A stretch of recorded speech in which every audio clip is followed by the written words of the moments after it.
Good morning दोस्तों, कैसे हैं आप सब। मैं हूँ रिचा और आप मुझे देख रहे हैं बिजी बी रिचा पर।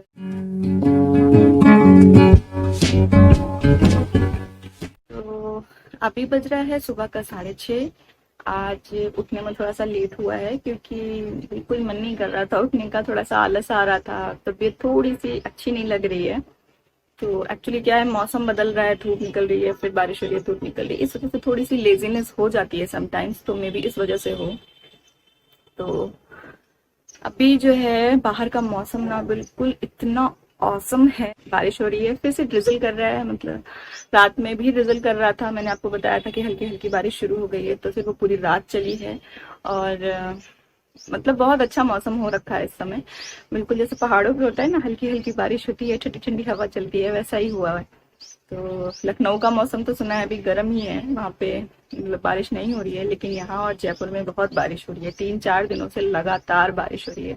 जिस दिन हम लोग आए थे रात में, उस दिन 4-5 घंटे रात में बारिश होती रही, तो ड्राइव करने में भी मेरी कुलदीप को काफी प्रॉब्लम हो रही थी। मतलब रात में बारिश में थोड़ा सा डर लगता है, मुझे भी डर लग रहा था, लेकिन चलो खैर सही सलामत आ गए थे। तो अभी भी बहुत अच्छा मौसम है, मैं आपको दिखाती हूँ। तो ये देखिए फ्रेंड्स, बहुत हल्की हल्की सी ड्रिजलिंग हो रही है और मौसम बहुत ही ज़्यादा अच्छा और सुहाना है। जब से ही मैं आई हूँ तब से ही मौसम बहुत अच्छा है यहाँ पर। बस और तो कोई दिक्कत नहीं है, सब बढ़िया है। बस एक ही चीज़ की दिक्कत होती है ऐसे मौसम में कि कपड़े नहीं सूखते हैं। कपड़े सुखाने में ना इस मौसम में सच में बहुत ज़्यादा प्रॉब्लम होती है। तो आज ना ज़्यादा कुछ बनाना नहीं है नाश्ते में। हस्बैंड ने बोला है कि वो कॉर्नफ्लेक्स खाएंगे। और कल शाम को असल में क्या हुआ था कि हम लोग थोड़ा सा लेट आए थे, तो मैंने सब्जी बनाई थी और रोटी बनाई थी, तो ज़्यादा मतलब भूख नहीं लगी किसी को भी, मुझे भी या कुलदीप को भी, क्योंकि रात हम लोगों ने दोपहर में भी जो है थोड़ा सा लेट खाया था। और गए थे जब सामान वगैरह खरीदने के लिए, तो आइसक्रीम खा ली थी। तो पता नहीं क्यों कल भूख नहीं लगी, दो रात में ज्यादा भूख नहीं लगी, तो बस हमने दो दो रोटी खाई थी, तो सब्जी बच गई थी हमारी। तो वही सब्जी मैं अभी हस्बैंड को लंच में दूंगी, और बना दूंगी साथ में पराठे या रोटी, जो भी वो बोलेंगे। ज्यादा आज किचन का कोई काम है नहीं।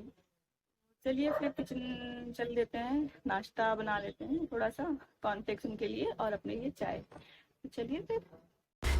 तो ये है फ्रेंड्स मेरा सुबह का ब्रेकफास्ट और कुलदीप जा चुके हैं ऑफिस। तो ये सिंपल ब्रेड है और ब्रेड पे दूध की मलाई निकाल के मैंने लगाई है और उस पर थोड़ा सा शुगर डाल करके मैं इसे खाती हूँ। मुझे तो ये बहुत पसंद है। अगर कोई और भी ऐसे खाता होगा तो प्लीज़ मुझे कमेंट करके बताइएगा। तो फिर चलो भाई, इसके बाद नाश्ता कर लेते हैं। नाश्ता करने के बाद में फिर मैं आज आपको अपना क्लीनिंग रूटीन दिखाऊंगी कि मैं रोज़ डेली घर को कैसे क्लीन करती हूँ।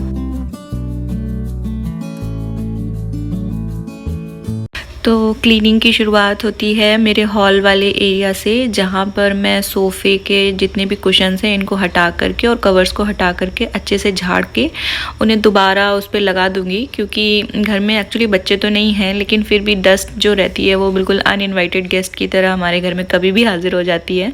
तो कितनी भी कोशिश करो लेकिन डस्ट तो आ ही जाती है। तो फिर इसको झाड़ना, और ये मेरा डेली का काम है। इसको रोज़ मैं ऐसे झाड़ के अच्छे सलीके से लगा के उसके बाद ही झाड़ू फिर स्टार्ट करती हूँ। Let's take it slow. Where you go, I go too. And if you hit the bottom, I'm going down with you. Let's take it slow. Who cares where we gotta be? You know you'll have a good time wherever you're with me. Let's take it.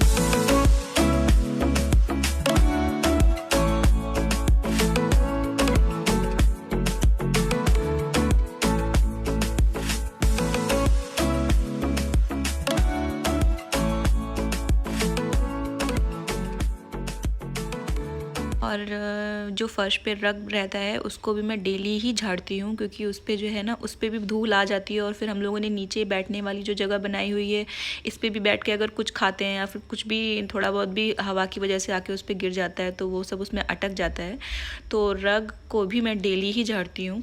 और इसका भी चादर जो है निकाल करके और इसको झाड़ करके फिर रोज़ ही मैं इसको सेट करती हूँ इस पर, ताकि किसी भी तरह की कोई गंदगी या जो भी हमने कुछ खाया है उसके कुछ भी पार्टिकल्स अगर इस पर गिर गए हों तो वो साफ़ हो जाएं।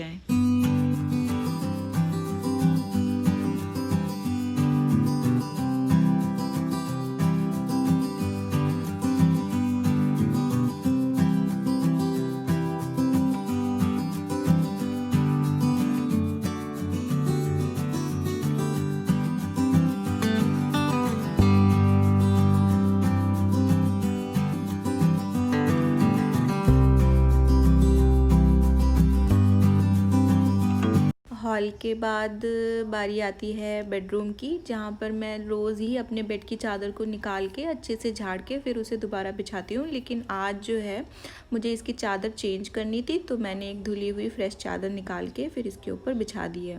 मैं जनरली ना हर हफ्ते ही अपनी बेड की चादर चेंज कर देती हूँ, क्योंकि चाहे घर में बच्चे नहीं हैं लेकिन फिर भी जो है ना एक हफ्ते के बाद चादर चेंज कर ही देनी चाहिए।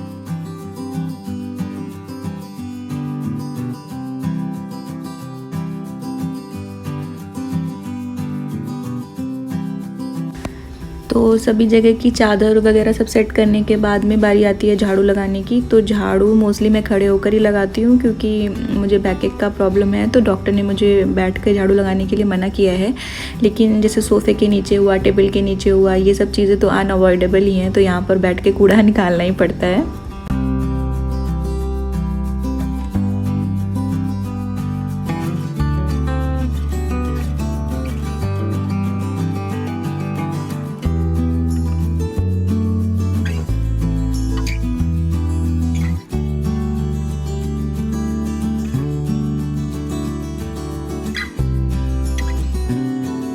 और झाड़ू लगाने के साथ साथ में मैं सभी डोर मैट्स को झाड़ती रहती हूँ साथ ही साथ, ताकि उनमें जो भी धूल और कुछ भी गंदगी फंसी हुई हो वो सब साथ में ही निकल जाए।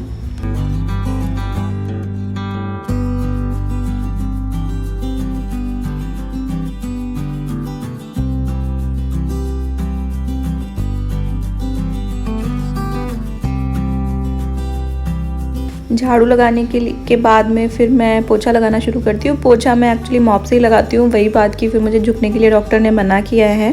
और पोछा जो है पानी में थोड़ा सा फ़िनाइल डाल के लगाती हूँ, क्योंकि अभी जो है कोविड का टाइम भी है, और वैसे भी मैं पोछा मतलब फ़िनाइल डाल के ही लगाती थी, ताकि जो भी जर्म्स हैं थोड़ा सा वो साफ़ हो जाएँ।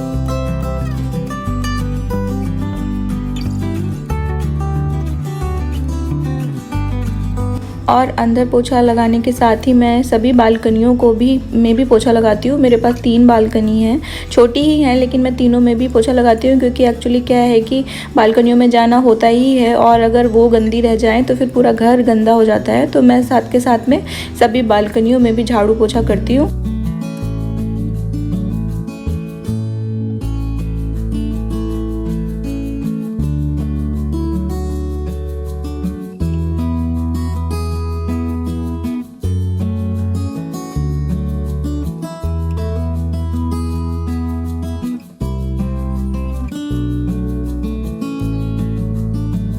और पोछा लग जाने के बाद में जब फ़र्श पूरी तरह से सूख जाता है तो फिर मैं वापस रख डाल देती हूँ, और उसके ऊपर फिर टेबल जैसे सेट रहती है वैसे ही उसको अच्छे से सेट कर देती हूँ।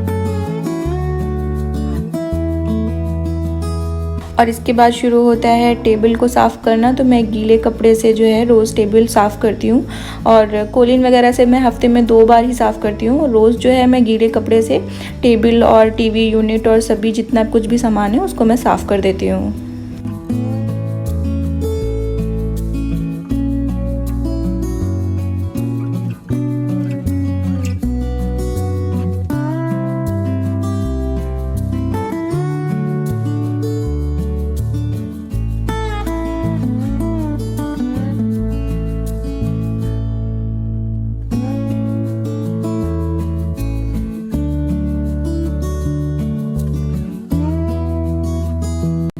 तो ये रहा मेरा साफ़ सुथरा घर, और ये था मेरा क्लीनिंग रूटीन जो मैं डेली फॉलो करती हूँ। आपको ये वीडियो कैसा लगा? अगर अच्छा लगा हो तो प्लीज़ इसे लाइक कीजिएगा, और अपने दोस्तों में और अपनी फैमिलीज़ में भी शेयर कीजिएगा। और मेरे चैनल पर अगर नए हैं तो मेरे चैनल को सब्सक्राइब कर दीजिएगा, इससे मुझे और अच्छी वीडियोज़ बनाने का मोटिवेशन मिलता है। तो फिर ठीक है, चलिए मिलते हैं नई वीडियो में। वीडियो देखने के लिए थैंक यू, और हो सके तो दुआओं में याद रखिएगा। बाय।